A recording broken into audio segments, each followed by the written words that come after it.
never know if you and I having a discussion today, or me recording this and you downloading it today and taking in these words from this guy you haven't met yet. I'll never know if what I'm saying to you comes at the best time. No, at the appropriate time. It is the best time that we're having this discussion today, right now. I know I don't have the crystal ball here, or do I have the prognostication skill to say, hey, this is what you needed today. But in some way, in this universe, in this world, in this galaxy, we're here for a purpose. We're here for a reason. And something else I mentioned before about our relatively connected and fixed fate. It was meant for you to hear this today. It was meant for me to deliver it to you today. Do I know you? No. Do you know me? Probably not.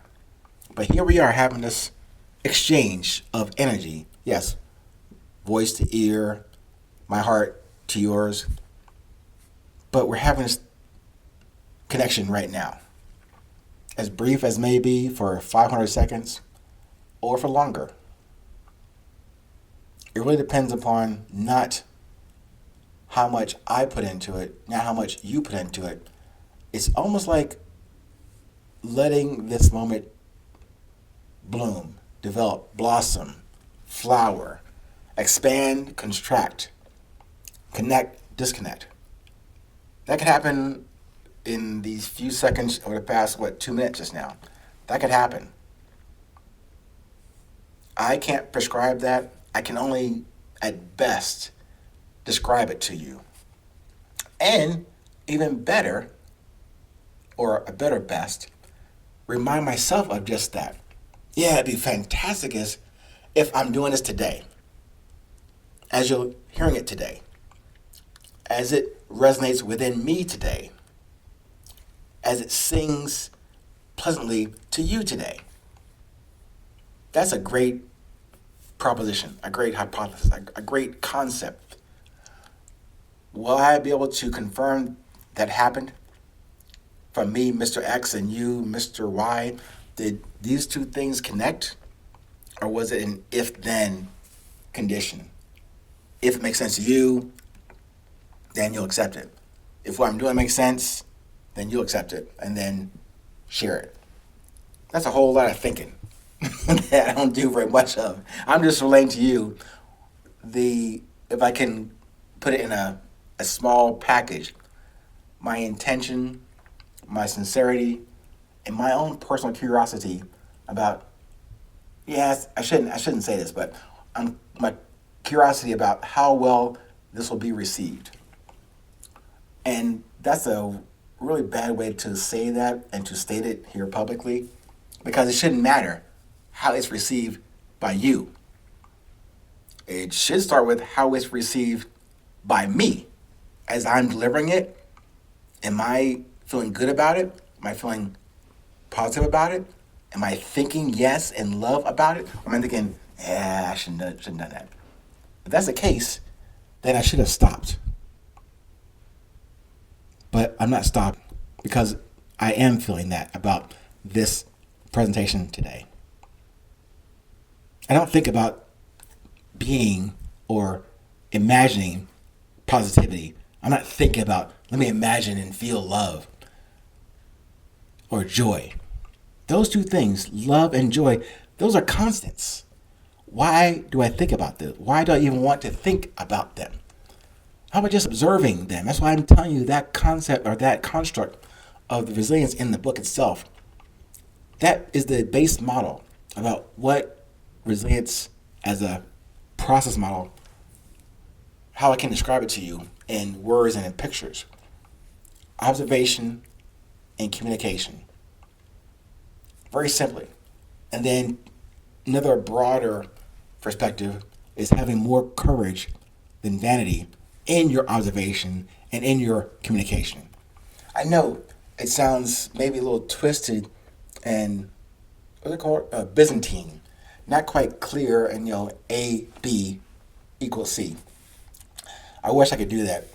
Although I have been I guess, not certified, diploma by having been through courses about engineering, physics, chemistry, uh, English. Doesn't mean that I am a master of any of that kind of stuff. I'm just a regular guy who's had some experiences, exposures to things that I would have never imagined. I don't imagine trying to do X and I end up doing B. That's what happened to me. I had a vision, an idea, a dream of being a baseball player. That was my entire vision for my life. Played baseball many years growing as a child. My intention was to play for the New York Yankees. That was the whole focus of my life. Play baseball, go to college, play baseball, drafted, be in Yankee Stadium playing.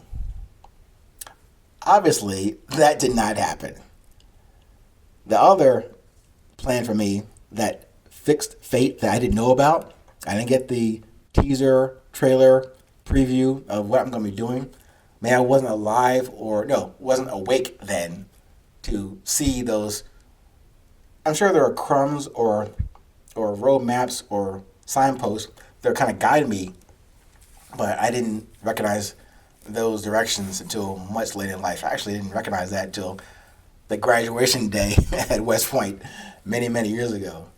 And then also, on top of that, the experiences and exposures in the Army and in direct combat with my fellow soldiers in the 82nd Airborne Division. But that's for another conversation. I say it to say, what I'm experiencing, I'm only sharing with you what I've seen, not what I know, what I'm a master in, that jack of all trades. I've done a lot of things, some of them pretty badly, like, trying to be an artist or now trying to be a musician. But I'm getting there, and I want to get there. And as I mentioned to you, those four, I guess, criteria or outlines of what drives me, music, money, energy. Those things are important to me, but not the summary of me. Love it, but there's more underneath that. There's more before that enables me to even have that perspective, that observation, to then share with you under this rubric called resilience. How you get there is going to be different from how I get there, how I achieve, how I approach this thing that I'm saying connects you to me, me to you. I'll never know the answer. I only offer you a perspective.